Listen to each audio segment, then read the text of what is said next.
आज की class important रहने वाली है डीआरटी फर्स्ट ईयर स्टूडेंट्स के लिए। जी हाँ, हम बात करने वाले हैं paramedical diploma courses DRT first year की। काफ़ी सारे स्टूडेंट्स के डाउट्स रहते हैं कि हम किस प्रकार से तैयारी करें, हम चीज़ों को बेहतर किस प्रकार से बनाएं, सिलेबस किस प्रकार से प्रिपरेशन करें, तैयारी कहाँ से करें और इसका एग्ज़ाम पैटर्न क्या रहता है। ये सारे इन्फॉर्मेशन आपको इस वीडियो में मिल जाएगी, तो वीडियो के अंत तक आप बने रहिएगा। नमस्कार दोस्तों, स्वागत है आपका पैरामेडिकल कैरियर पॉइंट के इस डिजिटल प्लेटफॉर्म पर, जहां पर आपको specially Rajasthan paramedical diploma courses की हर एक छोटी बड़ी अपडेट मिलती रहती है। विशेष वीडियो में बात करने वाले हैं राजस्थान पैरामेडिकल डिप्लोमा कोर्सेज में से एक डीआरटी फर्स्ट ईयर की। इसके सिलेबस की डिटेल से हम बात करेंगे। उससे पहले देखिएगा, जितने भी आपको नोट्स पीडीएफ वगैरह है, जो भी आपके सिलेबस है, जितने भी कोर्सेज के सारे अपडेट आपको हमारे टेलीग्राम पे मिल जाएगी, तो टेलीग्राम आप अवश्य ज्वाइन करें। और कोई भी आपका डाउट्स हो डीआरटी कोर्स के रिगार्डिंग, दिए गए नंबर पे कॉल करके आप जो भी इंफॉर्मेशन है वो ले सकते हैं। अब बात कर लेते हैं हम डीआरटी फर्स्ट ईयर की।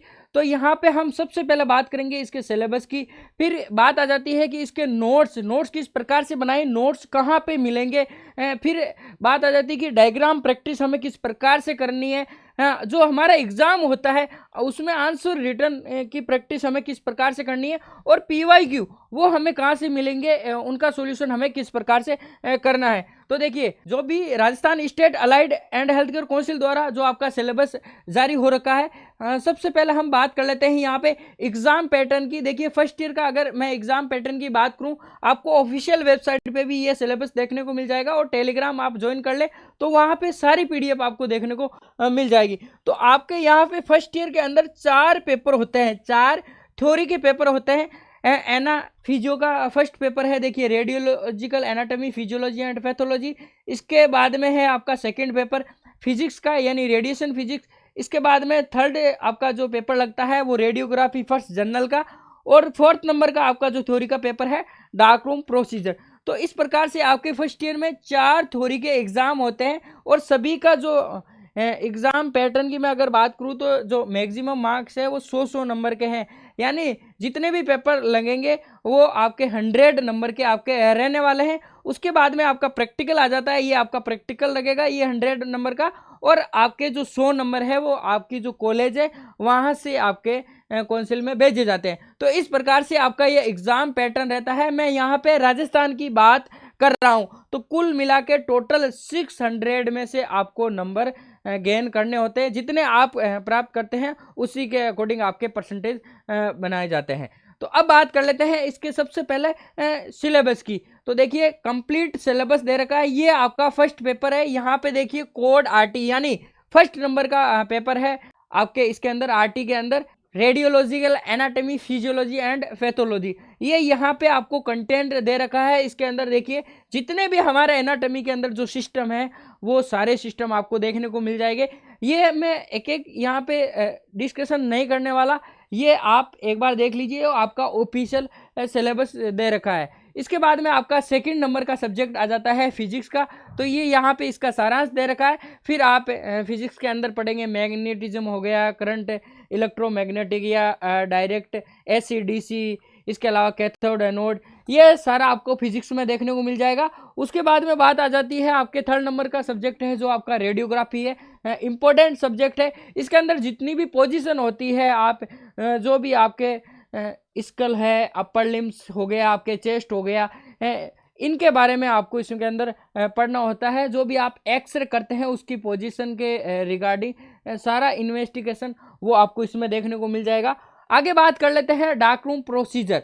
ये आपके पुराने टाइम में चलता था, लेकिन आज भी बड़े बड़े हॉस्पिटल में आपको देखने को मिल जाएगा। जो भी गवर्नमेंट हॉस्पिटल है, ये आपका एक छोटा सा सब्जेक्ट है डार्क रूम प्रोसीजर। तो कुल मिला के आपके 4 थ्योरी के एग्जाम पेपर हो गए, और ये चारों का डिटेल सिलेबस हो गया। उसके बाद आ जाती है आपका प्रैक्टिकल। तो प्रैक्टिकल में कुछ इस प्रकार से आपसे पूछा जाता है, और प्रैक्टिकल के अंदर आपको वैसे जो आपके चारों सब्जेक्ट है वो प्रिपेयर करके जाने होते हैं। वैसे जनरल रेडियोग्राफी हो गया, एनाफिजियो हो गया, ये जरूर से आपको तैयार करके जाने होते हैं। ये इसका रीजनल हो गया, ये आपका एक प्रैक्टिकल हो गया, और 100 नंबर आपके कॉलेज से चले ही जाते हैं। तो देखिए, कुछ इस प्रकार से आपको स्टडी करनी है, बिल्कुल हिंदी और इंग्लिश लैंग्वेज आपको फॉलो करके आप जो भी आपका एग्जाम है वो दे सकते हैं। काउंसिल की गाइडलाइंस के अंदर है ये। हिंदी प्लस इंग्लिश, कुछ इस प्रकार से आप बोथ लैंग्वेज में लिख सकते हैं।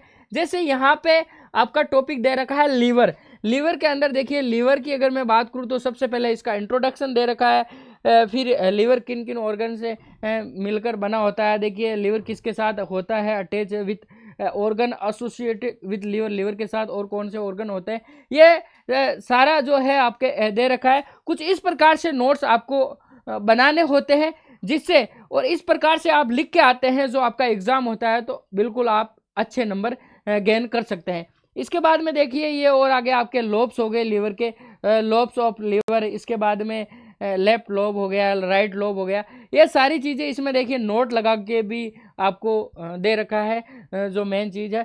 तो कुल मिला के कुछ इस प्रकार से आपको जो हिंदी और इंग्लिश का रेशियो है वो फॉलो करना है। कुछ इस प्रकार से आप हिंदी प्लस इंग्लिश लिख के आते हैं तो आपको अच्छे नंबर बिल्कुल मिलेंगे इसके अंदर।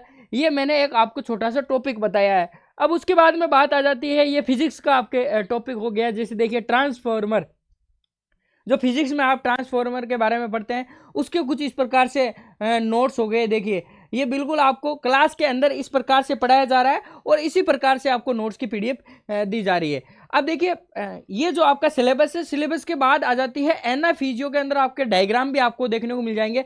तो डायग्राम प्रैक्टिस भी आपको करनी अनिवार्य है, क्योंकि एना एंड फिजियोलॉजी ऐसा सब्जेक्ट है उसमें अगर आप डायग्राम नहीं बनाते हो तो आपके नंबर बिल्कुल कट किए जाते हैं। तो अगर आप थ्योरी पूरी नहीं लिखते हैं और डायग्राम बना के आते हैं तो भी आपको नंबर मिल जाते हैं।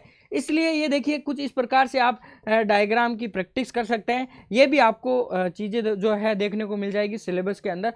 तो ये डायग्राम प्रैक्टिस आपको करनी जरूरी है। फिजिक्स के अंदर भी आपको डायग्राम देखने को मिल जाएंगे।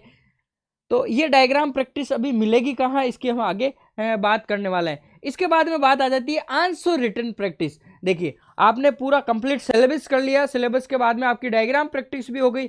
अब आपको रिटन प्रैक्टिस करनी जरूरी है, क्योंकि एग्जाम में आपको 3 घंटे का समय मिलता है, उसमें 7 क्वेश्चन आते हैं, 5 क्वेश्चन आपको अटेम्प्ट करने होते हैं। तो आप वहाँ पे सारे क्वेश्चन अटेम्प्ट नहीं कर पाएंगे। इसके लिए आपको क्या करना है, आंसर रिटन प्रैक्टिस करनी है। और इसके लिए देखिए जो भी काउंसिल के ऑफिशियल पेपर है, यानी डीआरटी फर्स्ट ईयर के जितने भी पेपर हो रखे हैं उन पेपर्स की आपको प्रैक्टिस करनी होती है। जैसे देखिए ये 20 नंबर का आपको फर्स्ट नंबर का क्वेश्चन देखने को मिलेगा, ये हिंदी और इंग्लिश में दोनों में आपको देखने को मिलेगा। ऑफिशियल पेपर के अंदर भी कुछ इस प्रकार से आपको आंसर लिखना है, ये यहाँ पे सारा दे रखा है। इस प्रकार से आपको आंसर रिटन प्रैक्टिस भी करनी अनिवार्य होती है। बिल्कुल ये देखिए यहाँ पे 10 नंबर के ये 2 क्वेश्चन देखने को मिल गए, एक सेमी कंडक्टर हो गया, एक इसके अलावा सीरियल एंड पैरेलल कैपेसिटर हो गया। ठीक है, ये सीरियल नहीं आएगा, यहाँ पे सीरीज आएगा। तो देख सकते हैं कुछ इस प्रकार से आपको आंसर रिटन प्रैक्टिस भी करनी है, डायग्राम प्रैक्टिस भी करनी है और आपका कंप्लीट आपको सिलेबस भी करना है। ये आपके हो गया। अब इसके बाद में बात आ जाती है आपके पीवाईक्यू पेपर। देखिए पीवाईक्यू आपको अनिवार्य रूप से सॉल्व करना होता है, तभी आप अच्छे नंबर गेन कर सकते हैं डीआरटी फर्स्ट ईयर के अंदर। जितने भी पीवाईक्यू के पेपर है, मैं अगर बात करूं लगभग 7 से 8 साल के पेपर, 5 साल के पेपर भी आप सोल्व कर लेते हैं तो भी आपका अच्छा काम बन जाएगा। लेकिन जितने पेपर सोल्व करेंगे, इनका आंसर लिखने की आप प्रैक्टिस करेंगे, उतने ही आपके अच्छे नंबर आपको एग्जाम में देखने को मिल जाएंगे। तो इस प्रकार से आपको पेपर भी देखने को मिल जाएंगे, complete syllabus, diagram practice, answer written practice के साथ में ये आपके पीवाईक्यू के पेपर भी आपको देखने को मिल जाएंगे। तो यहाँ पे आप देख सकते हैं। अब आप बोलेंगे सर ये जो सारी चीज़ें आपने बताई है, नोट्स हो गया, पीवाईक्यू हो गया, आपने हमें ये बताइए ये मिलेगी कहाँ पे। तो अब मैं इसकी बात कर लेता हूँ। इसके लिए देखिए आपको क्या करना है, कुछ इस प्रकार से आपको ऑनलाइन बेस देखने को मिल जाएगा डीआरटी फर्स्ट ईयर का। आप यहाँ से जुड़ के भी जो आपकी प्रिपरेशन है वो कर सकते हैं। जो मैंने अभी आपको डेमो में बताया सेम एज वही चीज़ें आपको यहाँ पे देखने को मिलेगी। डीआरटी फर्स्ट ईयर ऑनलाइन को बैच की मैं अगर बात करूँ तो यहाँ पे आपको हिंदी प्लस इंग्लिश मीडियम में मिलेगा। इजी लैंग्वेज है बिल्कुल, जो आपने अभी लैंग्वेज देखी होगी बिल्कुल इसी लैंग्वेज में देखने को मिलेगा। सारे वीडियो लेक्चर आपको देखने को मिलेंगे। इसके अलावा ई पीडीएफ नोट्स आपको देखने को मिल जाएंगे और पीवाईक्यू के पेपर भी आपको देखने को मिल जाएंगे। तो ये सारी चीज़ें आपको इस बैच में मिलेगी। अब ये बैच ज्वाइन करने के लिए आपको क्या करना है, जो भी हमारा ऐप है, आप गूगल प्ले स्टोर पे जाएंगे या जो भी आपका ISU स्टोर है वहाँ से भी एप्लीकेशन डाउनलोड कर सकते हैं। पैरामेडिकल कैरियर पॉइंट, कुछ इस प्रकार का लोगो आपको देखने को मिल जाएगा। एप्लीकेशन डाउनलोड करें और जो भी आपकी तैयारी है वो अच्छे से करें, चाहे आप सेल्फ कर रहे हैं या फिर हमारे ऐप के माध्यम से स्टडी कर रहे हैं, अच्छे से प्रिपरेशन करें, तभी आप है जो अच्छे नंबर गेन कर पाएंगे। जैसा मैंने आपको बताया है, यहाँ पे आपको ये कंप्लीट सिलेबस भी देखने को मिल जाएगा और इस प्रकार से आपको नोट्स प्रिपेयर करने हैं और इसी प्रकार से आपको आंसर में लिखना है, तो आपके बिल्कुल अच्छे नंबर आपको देखने को मिल जाएंगे। और कोई भी आपका डाउट्स हो, दिए गए जो हमारे हेल्पलाइन के नंबर है उस पर आप कांटेक्ट कर ले और टेलीग्राम अवश्य ज्वाइन करें। वीडियो पसंद आए तो वीडियो को लाइक करें और अपने जो भी साथीगण हैं DRT फर्स्ट ईयर की तैयारी कर रहे हैं, एग्जाम देने जा रहे हैं, उनके साथ ये वीडियो शेयर जरूर करें। धन्यवाद।